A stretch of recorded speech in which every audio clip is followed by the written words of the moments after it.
Hi Alicia, thank you for your first essays. Now let's have a look at your international marketing essay and at the letter about the English and homestay host family letter. Okay, so international marketing. Let's look at the paragraphing first. You have an introduction, two body paragraphs, and a conclusion. Nice. Let's see. Exporting goods across various countries has incredibly increased over the past few years. Okay. Though many individuals experience unexpected issues expanding their business through this means, others considering exchange of goods offer greater economical opportunities along with the promotion of cultural values. In my view, international marketing is essential for the economic growth of the countries. Alrighty. So, uh, this is a very nice start. Yet, I hate to disappoint you, it looks like you have slightly misinterpreted the question. You see, international marketing is not international trade. The way you interpret this is you see it as international business or trade, right? Though many individuals experience unexpected issues expanding their business through this means, others consider exchange of goods offering greater opportunities. And by the way, economical doesn't mean economic. If you refer related to the economy, your adjective should be economic. I do advise you to research the difference between the adjectives economic and economical, and you will see that economical means completely something else and is not fit for this context. So, what is international marketing? You have probably been slightly led astray by the word marketing because it makes you think about market, and market is about selling, sales, trade, commerce, business between countries. Well, international marketing is about marketing a product to another country. And marketing a product means advertising, making it popular there, not exactly immediately selling it.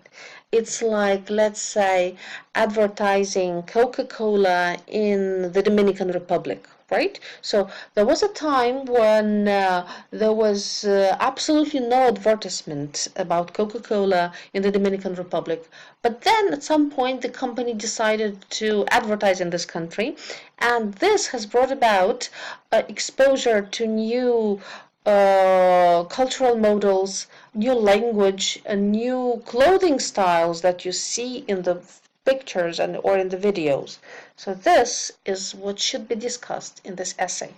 That is why it is said that some people argue that it is a necessary and economical, which is a concise, time-saving form of education, as well as spreading ideas, language, and culture. So all that by means of advertising. So unfortunately, this is a digression from the topic, and this, under the conditions of a real exam, this would affect the criterion of task achievement. So this means you're answering the wrong question. Despite using quite good language. I mean, I really love the way you use language. You have very good command of complex vocabulary. But again, you really have to answer the right question. But let's see how it goes. On the one hand, though, transporting goods to several places enhances its popularity all over the world.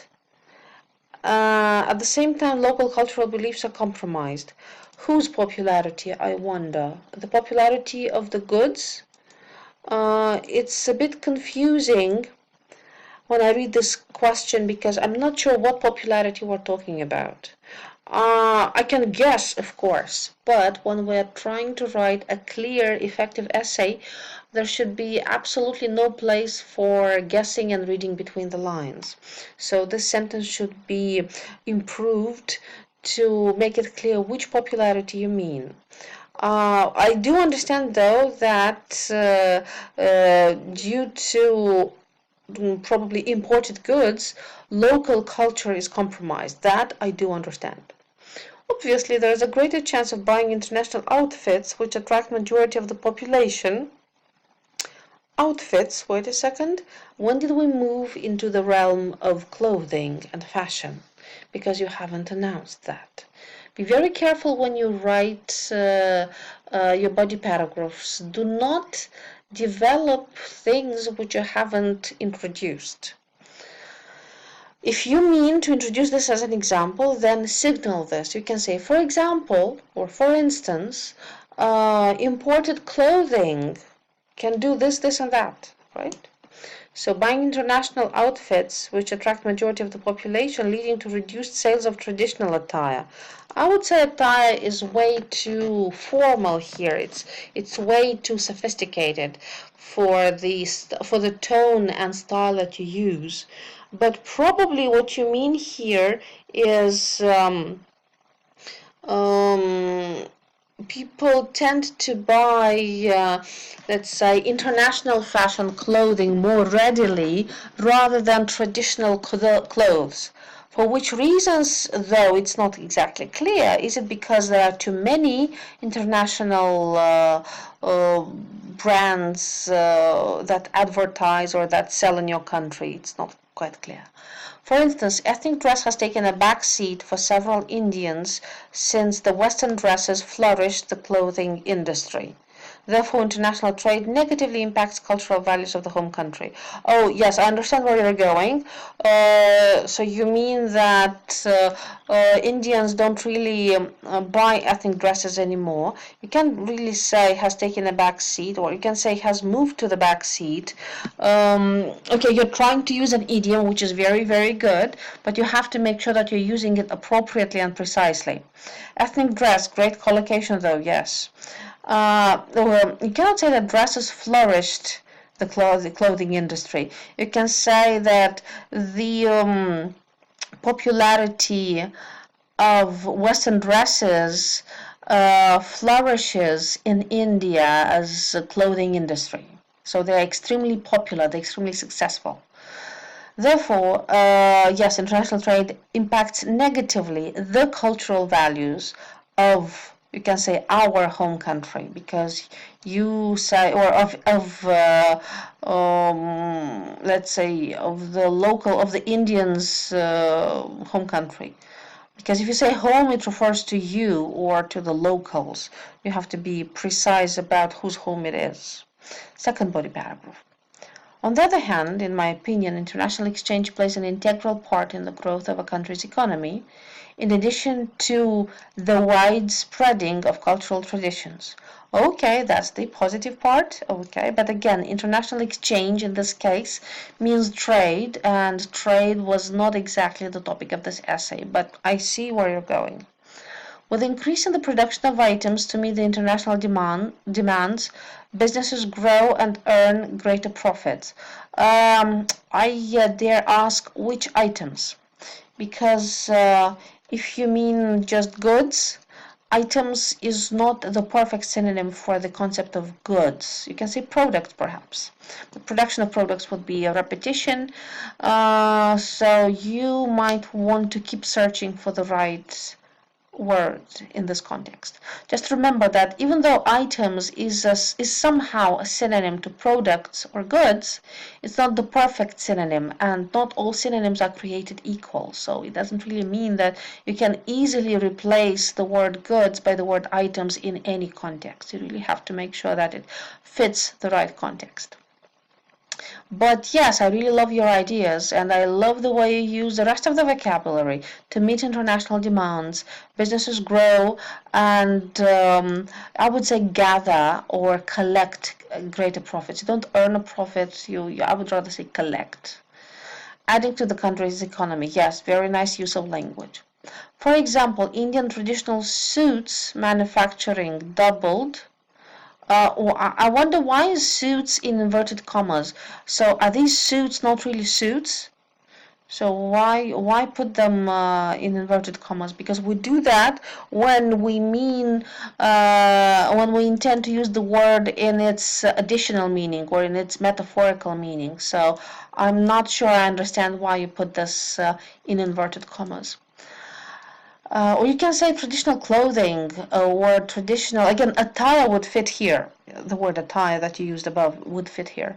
Doubled when a contract of regular supply got signed with numerous European companies. One, okay, regular supply to whom, when.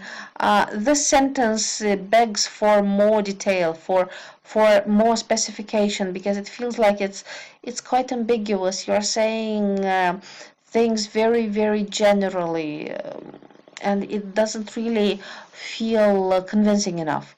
You might want to say which European companies, how regular did the supply get.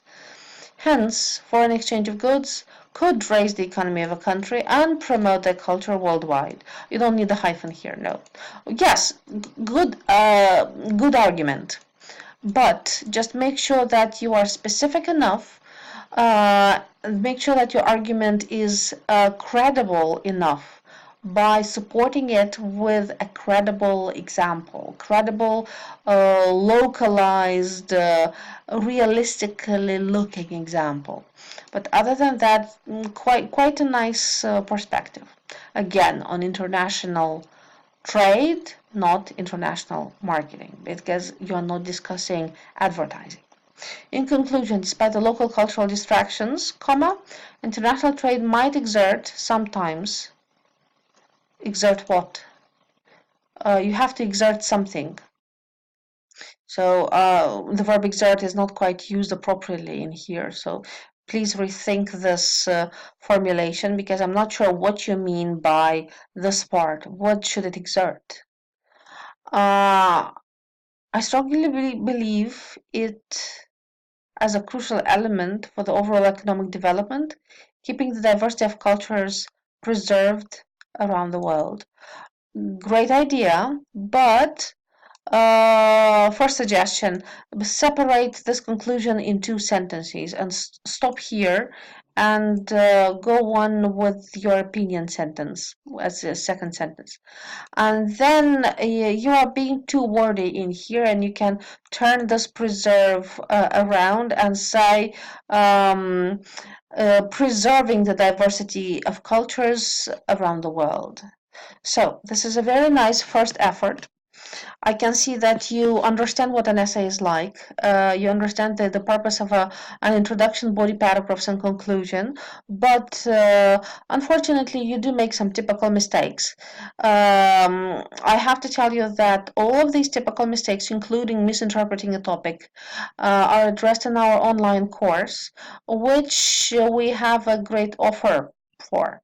So please read the offer at the end of my feedback email. And remember, if you sign up for the online course in the next 24 hours, you will get 2 essay corrections for free. So make sure you explore that opportunity. Now let's have a look at your letter. You had to write a letter to your host family in the English and Homestay program.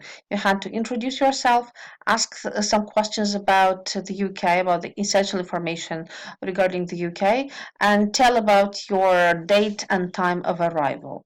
Dear sir, ma'am.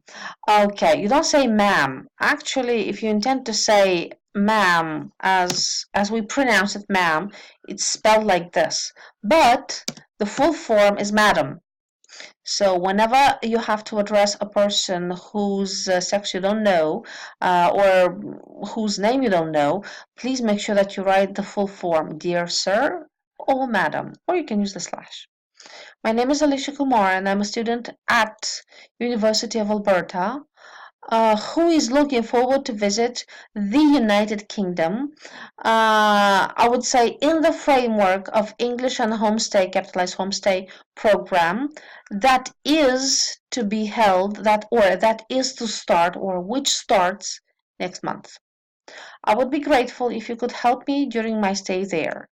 Okay, that's a nice beginning. You could also you could also thank the host family for hosting you, for having you. Apart from just asking them to help you. So it would be polite to put that in the first paragraph of your letter. And remember, the first paragraph of your letter is for the purpose of the letter. You can also say, you can also add that my name is this and that, and I'm a student here and there. And for the next month, I will be staying with you because this and that. Remember, first paragraph of the letter is the purpose of the letter. Why am I writing you this letter? I am dedicatedly waiting to arrive in a country I have never visited before, but I have a few doubts that you could clarify. Okay, this is a bit over the top. This is a bit way too sophisticated for a letter like this. You can say that I am looking forward to arrive in a country I have never visited before. Okay. It would be wonderful to know about the weather conditions there so I could carry essential clothing in my suitcase. If you say essential, you already know what you choose, right? So I would um, I would suggest that first you organize your information, let's say, request in steps. For example, you could say, first, it would be wonderful to know about the weather conditions there, or you can also say where. Maybe it's London, maybe it's, I don't know, Leeds, Manchester. Name a city or a town. So I could carry the right clothing or the appropriate clothing or weather appropriate clothing in my suitcase. Second, right, because now you move on to the topic of food. Second, since I prefer eating Indian food, I would like to kindly request you, kindly, right? Because if I say I request you, it's like you're pounding your fist on the table and say, I request you to suggest me. That's a bit rude. So you would really like to sound softer. I would kindly ask you, or I would kindly request you to suggest me some I would use the word reliable with restaurants. Some, I don't know, quality restaurants in the area, or some quality Indian restaurants in the area. In case you know, again, what if they don't know? I mean, of course, there's little probability they wouldn't know an Indian restaurant in the area, but still, it's polite to give them the ability to say, "Oh, sorry about that. I don't really know." In addition, or and finally, I would like, not just I want, I would like to confirm if bus facilities are available at a reasonable cost, as I need to travel to various places in order to attend the sessions of the program. Great vocabulary, great topical vocabulary.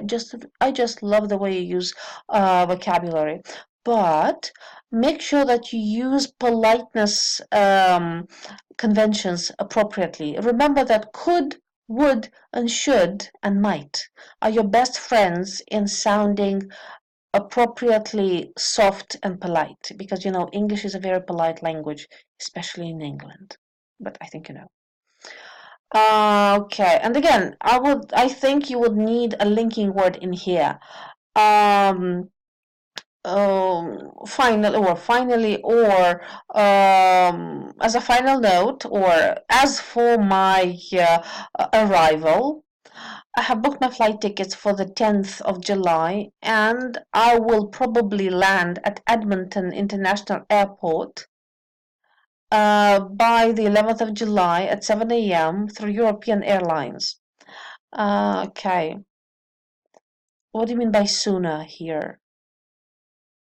I will share my ticket details for your reference as soon as possible. And as far as I remember, Edmonton is in Alberta, right? Because I also live in Canada. Haven't lived in Alberta though.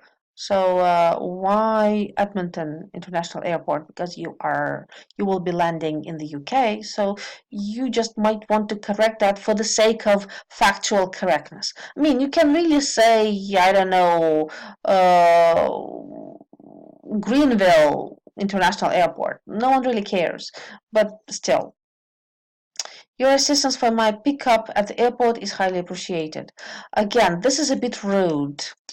Um, you can rephrase this being more polite. Also, I would really appreciate it if you could pick me up at the airport. Looking forward to hearing from you, or I am looking forward to hearing from you. You don't really need this thank you if you have yours faithfully. You can continue here though with thank you in advance, though it's not quite customary, but still you could try. Yours faithfully, Alisha, and you would like to write your full name, Alisha Kumar. Why? Because you start this letter as a formal letter, right? Dear Sir, Madam. And you try to preserve a relatively neutral to formal style and tone.